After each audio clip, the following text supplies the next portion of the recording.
So welcome to Dawn of a New Era podcast, Jordan. And I'm going to start off because literally every time I start my podcast, I always go back into kind of the how did we get from where we are today? Like, how did it all start? Because many people will know your story. And it is an interesting story because it's not really a woman's world, I wouldn't have thought.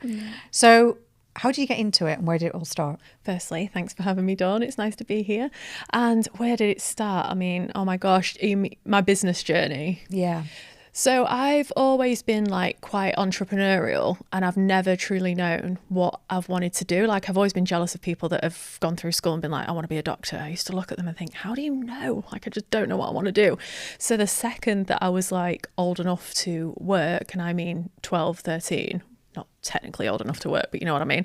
I just started grafting, like either at the Sunday market, I would collect glasses, I would help out just wherever I could at shops, or if even younger than that, my nana used to bring me to her office and I would help her on days I'd used to think I was doing important, doing like admin work for the farm. Like I've just always been interested in working. So the second that I could do that, I guess I did. And I've always wanted financial freedom and independence, not because of anything other than just being able to not be a burden on anyone or not be beholden to anyone. I don't like owing anyone anything. So I think I've always just had that natural independence. So I just threw myself into the world of work from the youngest age that I can remember. And when you think about like the value of money, like one of the things you just mentioned there is working as a child. And for me, one of the most precious moments was actually doing those jobs. So many people I talk to have never gone through that, but I feel like it literally got me to a point where when I was kind of going to interviews and things, it didn't faze me. No. So I did breakfast waitressing, I worked in a sandwich shop. Same. I mean, I did all of these things. I did car washing, like paper rounds. And I remember one of the worst things was the IKEA catalogue, like when that came and you got like an extra £7 bonus. It was amazing. But honestly, it felt like some of it, you know, was tough, but it was a real kind of like carving out of like who I was to be. And I think my ethic about work, my ethic about money, and my mum and dad would always say, you know, we'll match whatever you earn. So what was your feeling about money? Because you said that you never wanted to be sort of beholden to anyone. What's your kind of mindset about money? I guess like I've never grown up without. So my mum and dad have always, they're very working class, but have always done whatever they can to provide a good life for me and my sister. So I never felt like I went out, but I understood very early on that like my dad didn't love his job. He was like getting up at 5 a.m. every morning, or working month on, month off, and leaving us girls at home. And it used to break him, like having to leave. But he would do it. And he used to say to me, drum it into me, Jord, just don't ever do something that you don't enjoy. Don't wake up every day doing something that you don't enjoy and get trapped in that rat race. So I guess that really, really resonated hard with me. And I didn't want to put any pressure on them, added pressure from a young age to provide things for me. I didn't want them to feel like the pressure of having to sort out my first house or, you know, anything like that. So I just wanted to earn my own money. And I think I got addicted to that feeling at a young age. Like, even if it's just a few quid, it's like, that's my few quid that I can now go buy my own sweets with, or toy with, or whatever it is that I choose. And I felt it felt quite liberating in that. And then I used to look at business owners around my town. Like, I grew up in a working class town, Grimsby, and I'd always be more drawn to people that had their own businesses, and I'd be like studying them, watching them, looking at the lives that I would sort of want. Grew up watching Hollywood, and in an era where social media was popping off, and it was like people posing in Lamborghinis, and you thought that was all real. Do you know what I mean? Now you look at it and realise people just hire and stand outside of them, and a lot of it's fake, or they're credited up to their eyeballs. But when you're growing up, you're like, oh, like that's what I want to aspire to be. And I was quite just young mindset. Like, I want all of that shiny stuff. I want to experience the world, and it's money that allows me to do that. So it was from an innocent place of really just not wanting to be an added pressure to anyone, and also just enjoying having money. Yeah. And I don't think there's anything wrong about it. And I think there is this kind of like whole issue about people saying it's bad to talk about money. And sometimes, you know, people have been brought up where, you know, you don't talk about money. It's one of these things. I was lucky I grew up in quite an entrepreneurial family where I just kind of believed that anything was possible. Like my future was kind of, you know, infinite in terms of whatever I wanted to do. That's nice. And I think, yeah, and it definitely made me sort of more risky in the way that I approach things. And I started my first business at 21. And it was actually after losing 6 people in 6 months. And it was something at 19, 20 that I hadn't experienced. But all of those things made me even more resilient in business. Yeah. What do you think has kind of kept you like hungry and determined, like even when things were challenging in business? I think providing some support for my family, so being able to help family out feels good. I like to give, and also just with financial freedom comes choice.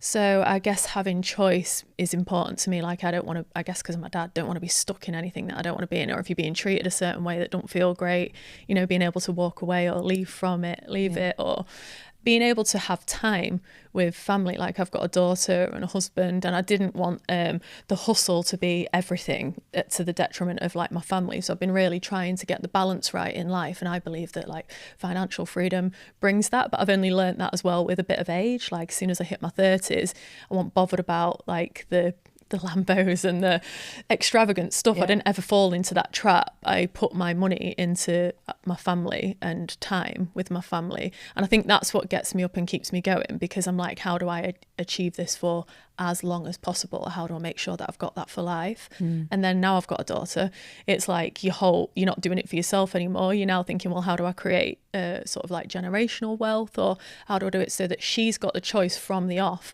She's not having to hustle and take those jobs that you shouldn't be taking, or that you don't want to take, or take a bad deal because your skin or you need to. I wanted to be able to just have free reign.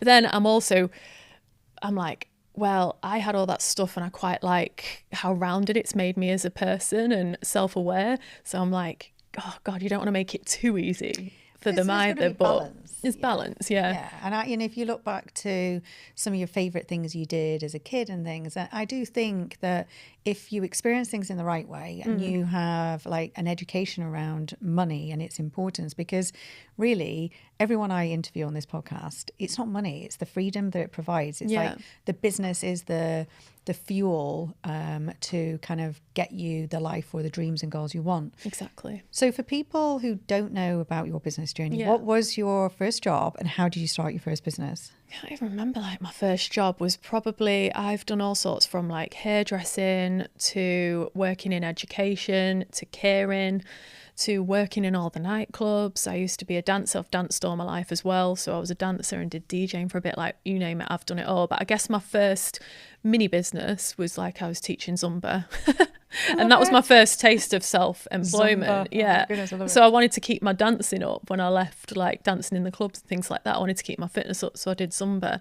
But then me and a business partner set up a cycling distribution business. So I had a French friend who was mad into his cycling and was like, I can get these brands from France. And I was like, okay, I can sell them into the UK. And his English was really broken. I didn't speak any French, but it was like, okay, get me those brands and I'll sell them into the UK. And before that, I'd had a taste of the renewable industry for a few years. I'd worked with a friend who's now my business partner within My Energy, which I'll come on to. But I worked with him for a little while doing sales and admin sort of bits. And he was a manufacturer. And I loved being able to control the prices and working out the commercials as a manufacturer. But then when I did my distribution business in cycling, I realised very quickly that I hated being a distributor, because I was being pinched by the supplier in France and I was being squeezed by the customers in the UK, like your large customers like your Wiggle, Chain Reaction, things like that. And I very quickly realised that in those few years, I got the business to a point where it was comfortable, I had a nice little company car, was making money, but it was never going to give me financial freedom. It was going to be a slog. And it wasn't really like my passion, but it taught me enough like base level stuff and made me realize what I didn't want. I didn't want to be a distributor, because I was like, I can't, you've got to hit serious volumes and it's so competitive. And really my passion was within the renewable energy industry. When I did this little job, I like somehow found it and clicked with it and really worked with it and built my whole LinkedIn and network around that. So when the opportunity came up, unfortunately for my business partner Lee, his business went out of business, and he didn't think he was going to go start a business again or anything. He was going to go get a job and chill out. He'd made a few quid, but he come knocking on my door and was like, you was mad passionate for the industry. We didn't give you what you wanted at the time, which was just some commission basically for what I was selling. But he was like, do you want to start this thing up with me? Because I've got a few ideas for some products. And I was like, oh my God, yes. Because I just knew everybody in the renewables industry, been reading about it, loved the idea of energy independence. So although we talk about financial independence, I fell in love with what renewables could do for you as individuals. So like just solar panels on the home, and the product we'd developed was you could heat hot water for free from your solar panels. And I just saw this whole world unfolding that wasn't even there yet. So it was like an epiphany. Yeah. It was like I just knew that that's what I was meant to be doing. So I folded my other business and just went all in with Lee for my energy. And that was in 2016. So he approached me early 2016. We registered the business the middle of the year, but I said, look, I'm getting married in September. I've got a few things to do with my previous business. Let me settle everything down. Let me get married, because I'm in like bridezilla zone where it's like wedding on the brain. Let me go and have my honeymoon, and I will come back and I will give you my all my energy, and we'll grow this business together. So that was 2016. So, and it has been like the maddest roller coaster since then. Literally went from me and Lee and a few engineers to begin with who were developing the products. I was developing the brand, building data sheets, going and speaking to my customers, building out my LinkedIn, pre-selling, speaking to influencers online to see if they push the product once we got it out, and just started like sowing the seeds.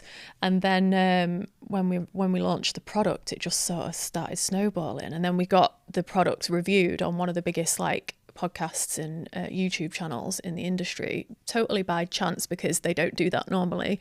But they fell in love with the British manufacturing story. They fell in love with the fact that you could charge your electric car directly from the sun, and no one had done that before with our new product. So our whole world just went crazy. Like we climbed to market leader position like within the space of 3 or 4 years, 65 million turnover, profitable, built a factory, we had 400 people at one point all around the world. And it was just wild, like crazy growth over those first 5 years or so. And then we experienced some difficulty, like all businesses do. Subsidies were all pulled by the government. What else? The Suez Canal blocked all the supply chain, microchip shortage because silicon wafers and things like that were all of a sudden obsolete after COVID. So it was just, as much as it was great, it was also like bloody difficult. But it has just been the maddest decade of my life building that business. I love how fast everything goes. Like all of these entrepreneur stories that I hear, there's always like a turning point. And when you get into that fast growth, was there a point where you really felt the fear? Oh like, yeah, everything every was stage. Just chaotic and out of control. Yeah, like on the outside it looked like amazing because we were winning awards, we was just expanding all over the world, we had an amazing team, and it was fun. Like I will never ever forget that time. But I don't think there's ever been a point in my life where I haven't felt stressed, because you're still worried at every single point. Every bit's still new. Every single second you feel like an imposter. Every single second you feel like it's just going to collapse tomorrow. Like I used to wake up and I'd be like, surely everybody's got a Zappy by now. Like, how are we just still manufacturing these products? Who's buying them? Like, I couldn't believe how many electric cars were being sold and how many people were buying our products. And I was like, it just blew my mind, because I used to wake up every day thinking that would be it. The sales would just be gone. So it was always like this internal stress. And I guess that drives to keep you going and keeps you on your toes. And every day you're presented with a new problem, new challenge. You've got no choice but to overcome it when it's your face and your name at the very front of it all. So it was an epic ride, but a bloody stressful one, but I won't change it either. No, and I think there is a thing where entrepreneurs do kind of love a little bit of that chaoticness, the cortisol and everything. And that's kind of what spurs people on. And I think the thing is when you have an idea, you don't really know the direction it's going to go. No. And then there's a catalyst and then it just gets crazier. What was the point where you kind of really, really knew that this was going to be something different? Yeah, I think the second that Lee told me that he had the idea for the car charger, because we'd already had the water heater and I'd been doing some work in renewables and with water heating for a while. But the second he was like, I think I can use this similar sort of tech to charge my car, I was like, shut up. I was like, no, you can't. Can you actually? Because he was like, yeah, because it's like, it'll be cheap energy. I'm like, mate, it is free. Like, girl math, I'm like, it's free energy if you've got your solar and sun. I was like, you mean I'm not going to have to pay for fuel? I was like, make it, get in that shed and go make it. So I was like, I knew at that point that product was going to work because of how it made me feel straight away, like that freedom of and sticking it to the man a little bit. But it was like, I guess the first time we were being approached all the time because we had sales and because we had growth. We were being approached for investment all the time. Like, how are you funded? Private investors were wanting to put money in. Institutions were wanting to put money in. Being two kids from Grimsby, we never knew that was even an option. We'd always just grown our own businesses organically or dabbled, not really taken on cash. It was like, prove that it works and then we'll consider it, sort of thing. And people were approaching us to invest and nothing felt right. You know, the sharks were out, they wanted to take the business and none of it felt comfortable. But then we met through a contact in the industry, introduced us to Sir Terry Leahy and William Curry, who were two angel investors in Liverpool and London area. Big names in the business world that I had no idea about at the time. And it was when they were really interested about putting money in and we had those first meetings with them. Like, I literally Googled Terry and I was like, oh my God, it's the ex-CEO of Tesco. Like, we've got to actually practice this pitch. Because we were just going in and chatting to people, but I was like, no, this is actually a pitch. And I went to Liverpool to William Curry's office and gave the pitch, and it was nerve-wracking, but I really came alive in those moments. Like, I come alive under pressure, and I knew that I did a good job. And then they literally rung us and said, what you're asking for is cute, you need more, because we was asking for £150,000. And they said, but you've got like so many sales, you need more, you need to buy components, like go away and manufacturing equipment, more manufacturing equipment. So go away, think about what you really need, and then come back to us and ask. And we were like, right, okay, we need £1.6 million. And they were like, oh, that's a big jump. Like, Love Jesus Christ. Love it. It's like, at the same deal. And we ended up getting it. And I guess it was like when the lift closed on that meeting, after they'd said they'd do it, and me and Lee just looked at each other. It was a bit like Dragon's Den vibe, but like bigger. And we looked in the mirror and we just looked around and I was like, started dancing. Like, I can remember the lift like bouncing a little bit because I was like jumping up and down and bouncing. And then we was just driving home and I was rapping Eminem to him all the way home. And then when the money landed in the bank and we could see that amount of numbers in a bank account, I was like, holy shit, this is it. Yeah. We're going to do it. Like, the people believe in us this much. Like, we've got to. And that's it. It's not just your passion then. It's the fact that someone has joined that journey and like bought it into that dream and sees it as this whole kind of future. So what was the next step? Like, where are we now in terms of your business journey? Yeah, so it's a weird one for me. Like, I'm now on the board. I've been on the board like since we set up a board, but I mean like officially a board member and not an exec anymore. So I've taken a step back from the actual job, which is so nice because I was tying myself in knots with pressure and stress and shattered and a bit burnt out. And I was like, I don't need to do this, because I'd sold some shares a few years prior. And I was like, why am I putting myself through this when I could be spending time with my daughter and my husband and being a little bit more hands-off now that it's the size that it is and that it's moving. So we hired a CEO, got a CEO in, and I stepped aside and I'm on the board. And I'm enjoying being at board level and not feeling like the immense pressure. Not that anybody really necessarily put me under the pressure. It's all pressure that I put on myself and like faux pressure, but I did. And I guess when the company was, I'll be honest, was like paying me what it was paying me in the end, I felt like so attached to it. And I've got like this allergic, not attached, like stuck. I've got an allergic reaction to feeling stuck to something, even if it's something I've created. So I guess I just needed like a little bit of freedom and shackles off, and freedom of choice again. And I don't know, I feel a little bit liberated since I've stepped back and I'm on the board, and I'm not like being paid to just commercial do the sales, do the doing. Yeah. So we've got a really great team, really great CEO.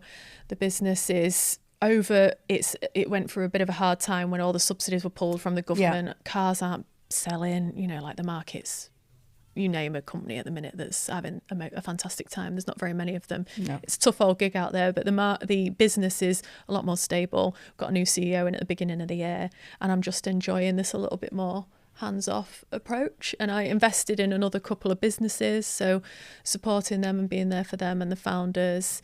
And just having some time off. I'm having this summer off, so amazing. But I mean, freedom's what we all do it for. Yeah. And I think one of the things that whenever I work with founders at any stage, even if like they're in startup or they're, you know, they've done the build and they're going to the next level, it's always the same thing, that there's an element of freedom and the fact that sometimes just the responsibility of what you've created, because it's now not just a business, but you're responsible for people's careers. You're responsible for people's like career development. I mean, I know a lot of female founders who've hired their husbands, family and things like that.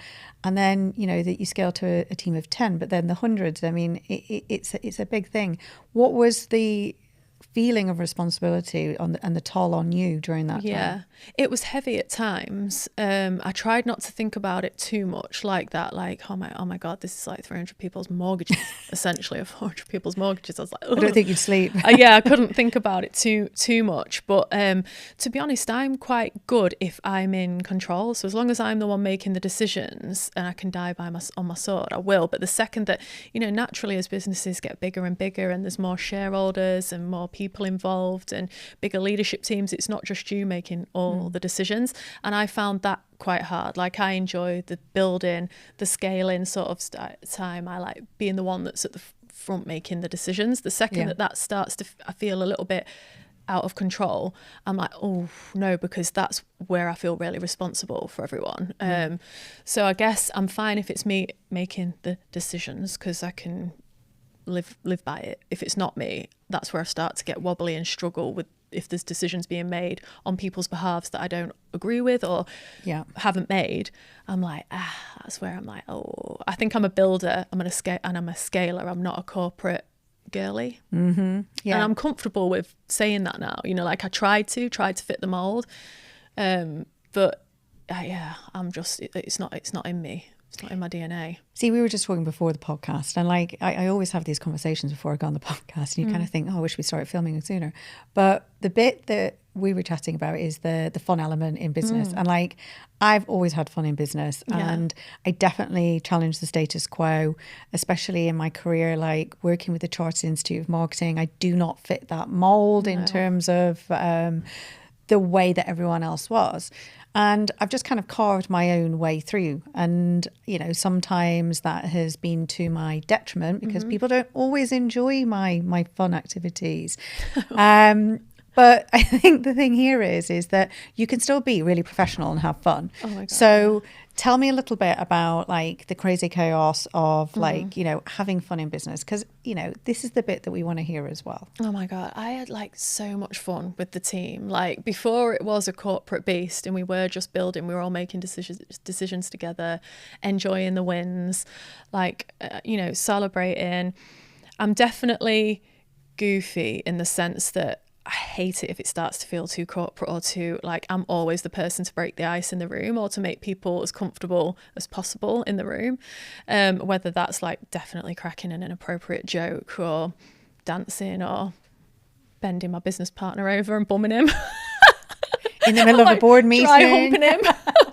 You won't mind me saying it. He's always like, it's just jawed. And I feel like I got away with it because it's like my people and my tribe and we have a laugh, and it's just so unorthodox that people just don't expect it. And straight away I find that it does relax people. The better ideas come out. People are more honest with you if you're more like, and it's not an act. It's not like an act. I don't go in thinking I'm going to say this joke or say whatever. It's just, I'm just quite inappropriate at times, and it puts people on the back foot. But it's also what's made me have the strongest teams and relationships in the workplace and in with customers and stuff as well. Yeah, because you're building a relationship, and I totally agree. I mean, I think the thing is here is that fun means that you can still be professional. You can still obviously, carve out all of the important things. Yeah. But the approachability that you've built that bridge, that means that conversations happen. And I guess creativity in some ways, because people feel that they're being seen, that they're being heard, and that they're people valued. Would come to me with an idea, to market the brand, and we were so different. Like, that is literally what got us to where we were. Really, was the difference in our marketing approach. Like, everything was so boring in our industry before My Energy came along. We were sponsoring football clubs. We were sponsoring the fastest electric car in the world. We were sponsoring electric race teams. And not for like huge amounts of money. We were profitable anyway, but we were putting a decent like chunk in, but it was alternative ways that were bringing us lots of eyeballs to the brand, and also like inflating us way bigger than what we were. So people were looking at us and thinking we looked like Eon size. Eon started copying us and sponsoring the race team after us, and it was like, okay, what was important to me was putting the brand in front of people, not just trade people, not just our industry echo chamber. It was about like breaking outside of that if we're going to have a longevity in our brand. So yeah, there was a lot of fun doing that and thinking outside the box for marketing and sales. And yeah, it's more one that you'd have to ask the team what I get up to. But the thing is not having a fear about standing out and owning your personality and living congruently and sharing the person and the personality that you are, I think is really important as a founder. So I work with a lot of female founders who go through a turmoil of kind of guilt, I guess, and there's always mindset is the biggest thing. I always talk about success barriers. But what would be your biggest advice in terms of for people in business who have maybe got to a point and are scared to go to that next level? Because I often see that there's like a barrier that people like to stay comfortable. Yeah. And I like to break people out of the comfort zone and get into that crazy chaos quite quickly. And the quicker we get that going, the easier it is to shift the mindset. What would be your sort of best advice to get someone moving? Yeah, I'm the same as you. Like, comfort actually scares me more than anything. So the second that I feel too comfortable, a bit too comfortable on this wage, a bit too comfortable in this scenario, I'm like, ugh, maybe I'm addicted to the chaos as an entrepreneur. But I do think that success is on the other side of chaos. It is thinking differently, it is thinking outside the box.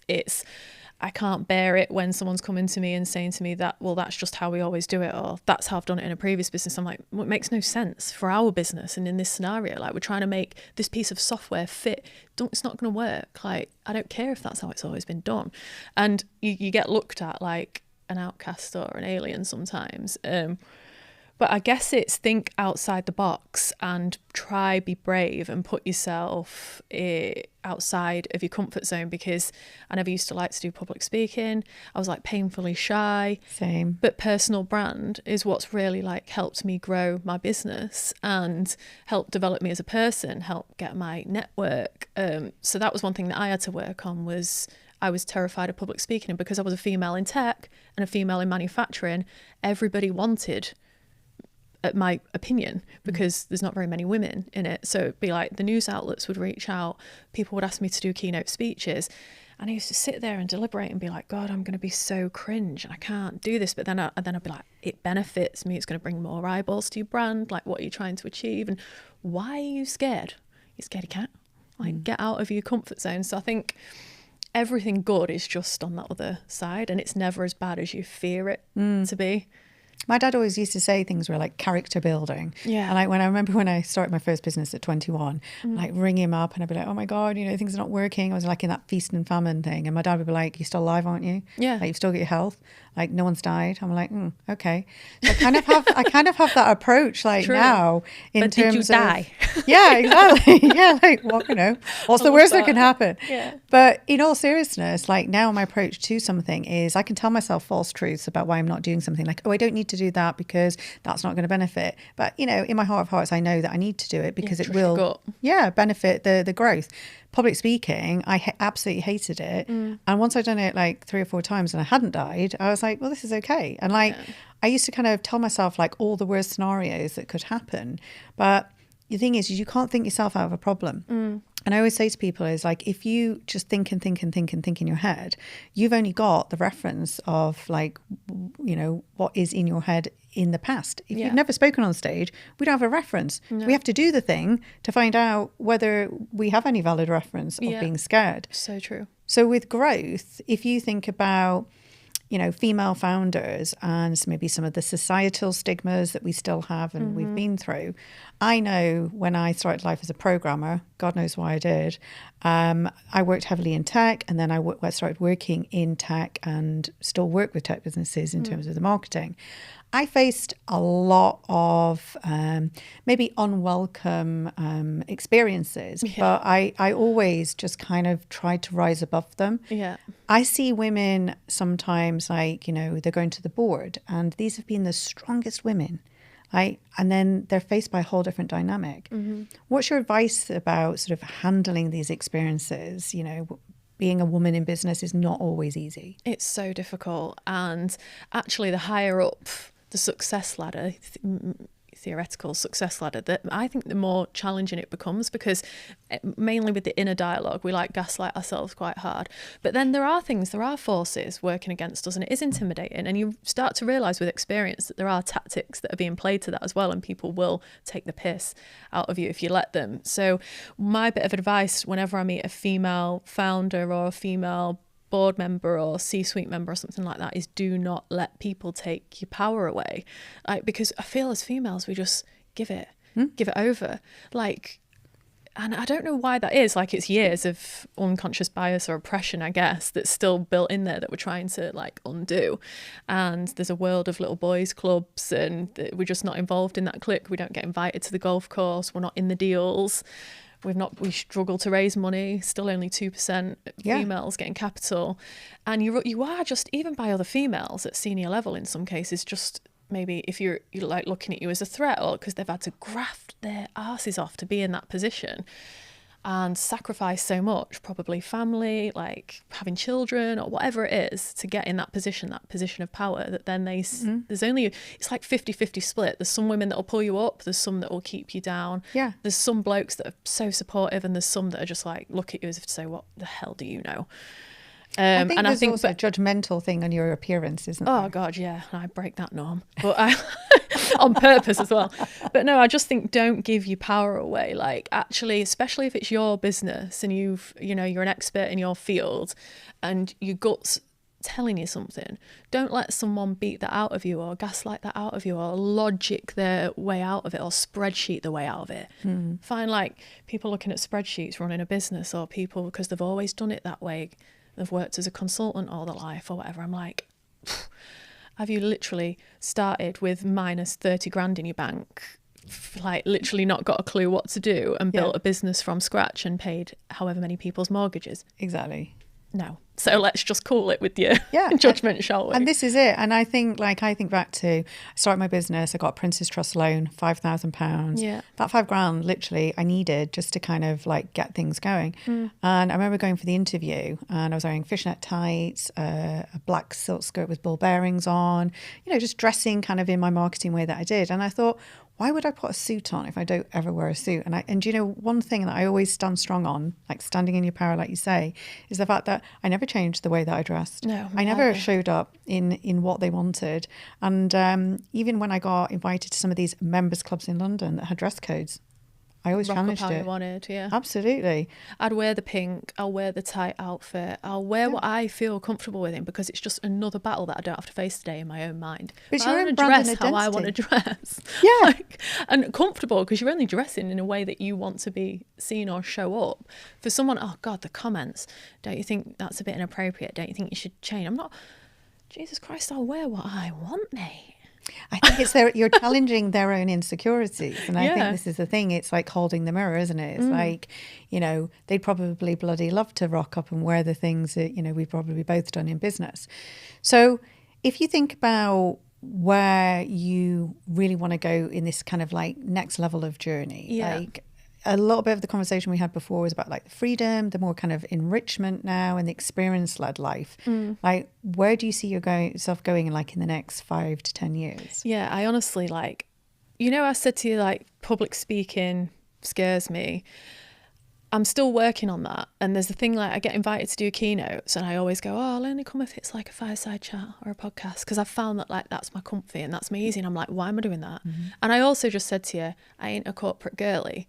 And I'm like, part of me again, like, my own internal dialogue's going, don't let that world, like, beat you. That world needs critical thinkers. It needs people that have built businesses. It needs a female's voice at leadership level. I'm just done. Like, this year, I'm investing in myself. I'm trying to remove some of the barriers. I'm trying to remove some of those voices in my head. And I'm trying to remain open so that if the right opportunity comes along and it is corporate and I feel that I can add a lot of value, I'll take it. If I decide to launch a podcast, I'll do it. If I'm going to get offered a keynote speech and it feels, you know what, that's a really good one, I'm going to do it. I'm in my very open-minded, self-aware era, and I'm just trying to evaluate where I know I add real value before I make, like, my next move. I'm doing a lot of reflection, a lot of documenting my experience, a lot of sitting back and thinking about where I made mistakes, a lot of sitting back and thinking where I really changed the game and added the value. And then I'm going to think about how I can apply that in my next move, whether it's another business, a podcast, whatever, or an amazing job comes up and I think, do you know what, I'm gonna do it. So I don't know. I just know that it's going to be roughly, I feel like I'm being drawn to December this year. So I'm like, I think I'm allowing myself till September, October to be off. Yeah. To do all my self-work. And then I'm going to start thinking about it then. But I keep being drawn to December. We were talking about the snake and the zodiacs and the year of the snake. And I keep reading all that sort of stuff. And I do feel it this year. I feel like I've stepped into my power.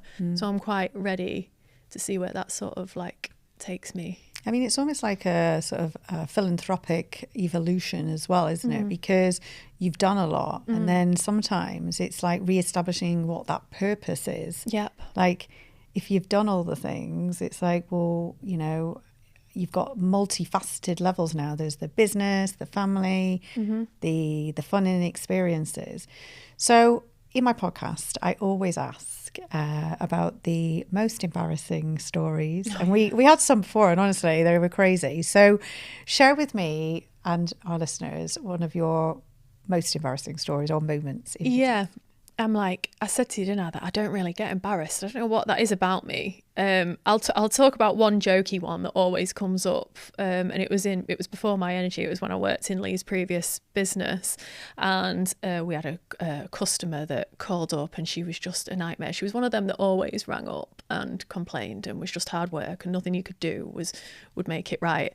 And she was called Mrs. Bonus or something like that. Sorry, I doubt she's listening, but she was, a pain in the ass. And I took the phone and I went, it's Mrs. Boner. It's Mrs. Boner for you. And I was like going, Boner, Boner. I'd not pressed mute. Oh my God. So she heard the entire thing and she just lost her mind. And the manager at the time went, hello, Mrs. Oh, Jordan. Like, it's and I was like, oh my God. So yeah, always make sure that you've press mute, double checked it. And then I guess where I felt deep embarrassment that's not like on a jokey level was when I choked on stage at Google. Not like physically choked. I'm talking like Eminem choked, like forgot my name, forgot where I was, forgot what I did for a living. So it was one of those keynote, I thought, I'm going to do this keynote speech. It's Google. Of course I am. And it was to talk about the future of the home. And I know about the future of the home and I know what our business does. And it was like about an audience of about 100, but it was really intimate. And I'd not been and seen the venue before. I didn't imagine it to be the setup that it was. It had big screens behind me. Everything was being filmed. It had cameras and everything. And I was like, oh my God. And I could feel myself getting nervous. And I was like, I had like flashcards and I was like, and then my PR person said, maybe not take the flashcards, maybe do this. And I was like, should I just do it off the top of my head or should I do it with the flashcards or should I do it? And it was like right up until the last minute, I was unsure of what I'd done and I'd not practiced it. And I went on and for the first 10 minutes, nailed it. Just something hit 10 minutes. It was a 20-minute keynote. And at 10 minutes time, I thought, I've just said that. Oh my God, have I just said that? what's the next slide? I don't know where I'm going with this. And I honestly just had a total malfunction breakdown on the stage. And I just went, I'm sorry, I'm going to have to leave. And I just walked off the stage halfway through the presentation. And everybody was just sat there. The audience was like, what's going on? What's she doing? Because they didn't know what was going on in my head. No, they couldn't see it. And probably to all intents and purposes, you looked all right. Yeah. And you just nailed the first 10 minutes. And so I just went, I'm so sorry. I'm having to wrap it up. And then I did a LinkedIn post about how I choked at Google. And it was probably one of my most popular posts. People love a little underdog story. Yeah, and they were like, oh my God, like, go Jordan, and I couldn't have done that, and oh my God, I had this exact same situation. It turned out I was just so grateful that mine wasn't filmed, because I think if I'd have had to like watch that over and over and over again, because everything's filmed these days, isn't it, I'd have just but I shared it, purged it, learned a lesson from it, like don't go in that unprepared, make sure you know what type of venue it is, like all that sort of stuff. But I just didn't know. I thought everybody told me I'd be fine. I'd done it before. You know my stuff. You know your business. And I was just a bit underprepared, and that was my lesson. And everybody was great about it. Yeah, and I think the thing is with public speaking and things, it's like we put this immense pressure on it. And like the more I've detached from it, the better. So as long as I kind of know what I'm talking about, and I kind of know the shizzle and the venue and things like that, there's almost like a sense of just, I vision it. Yeah. So I just go through in my mind of like, you know, this most amazing, like I'm strutting on stage, I'm talking, it's all going well, everyone's laughing, clapping. And I just kind of do that in my head. So I'm just kind of rewiring my subconscious into, this is it. I'm already in it. Proper manifestation. Absolutely. So now I go on stage and I always stop for the first 5 seconds. And I think people are always like, what's going to happen? But actually it always works for the best, because I kind of I do my breathing. And then that first sort of like 5 seconds that come out of my mouth, I know like I'm still alive, not died, it's all good. Yeah. And I'm in my vision. Yeah. So I never bring flashcards. I just speak my visioning, whatever I've been talking about and how I think. Love that. And then I have my 3 points. And as long as I've covered the 3 points, I'm like, we're all good. Yeah. But I've not attached to it as much. I used to build myself up to it and think, oh, I've got a big stage, I've got like 100 people, 3,000 people, like, oh my God. And then I just kind of go back into my visioning. So it's almost like being in my own head and creating like, I've already done it. I already know what's happening.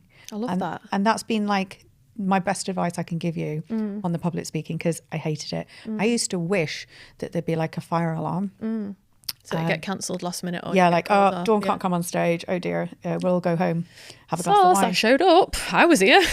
Not my fault. Yeah, I know. So tell us then, if people want to kind of reach out, LinkedIn's kind of your main social channel, is that best place to get in touch with you? Well, it is, but it's like it gets bombarded. So sometimes I miss things on LinkedIn. So it's through my website, geordie.co.uk, and that's JORDEE. .co.uk. And just for our final bit, has there been like one book or podcast or person that has been kind of the pinnacle to how you've lived your life or changed? One book that I always go back to and read as like my comfort blanket is The Alchemist. I just love it. Yeah. So I always go back to that. I'm not like a big reader. I should be. I'm trying to train myself to be better at reading. But The Alchemist is just such an easy read, and it always, something new pops out of it every single time, and it's so poignant in life. So that has really just sits right with me, and I always go back to that. And then podcasts, I'm such a podcast like I don't know, junkie, I guess. I binge them all. I listen to, I've always listened to Joe Rogan from day one, and that's my soothes my critical thinking sort of mind. So I always go back to Joe. And I listen to Stephen Bartlett occasionally if it's a guest that I've got on that's interesting, and Grace Beverley. I went on Grace Beverley's podcast. I've been listening to Grace for some time. I think she's brilliant. But I like fun ones as well, you know, like My Therapist Ghosted Me. I think's brilliant just for that zone out. And Theo Von. I literally watch podcasts over TV. Yeah, so Cotton, you know, I'll put a podcast on, I'll listen to it. Just if it's a guest that I want to hear talk, I'll binge whatever podcast it is, and I do the circuit and listen. Call a Daddy, that's a good one. Love it, yeah. So yeah, podcasts are my jam. And dawn, obvs, now. Oh, obviously, dawn of a new era. Yeah. So what's your parting thought for anyone? What's your lasting statement that you want people to remember you by? Oh, to remember me by. Yeah. Oh my God. I don't know. Always thinking outside the box, unorthodox, yourself no matter what, and don't let people take your power away. Love it. And what are you up to after the podcast? I'll probably just get some dinner and then drive home because I'm retired. This is it. I'm semi-retired.